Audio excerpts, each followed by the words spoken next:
Mom? Help me carry in these groceries.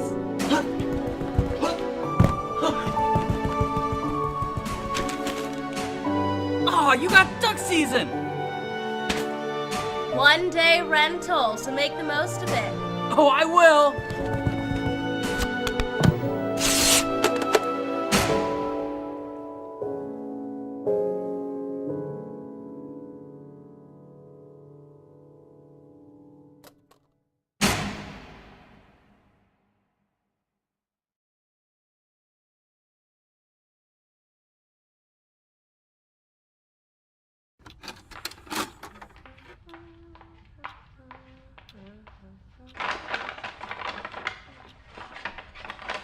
Hey hunters, it's duck season, so that means we got a lot of first-time hunters out there.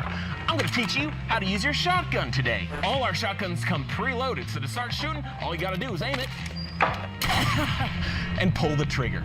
They'll be coming from everywhere, from the left to the right.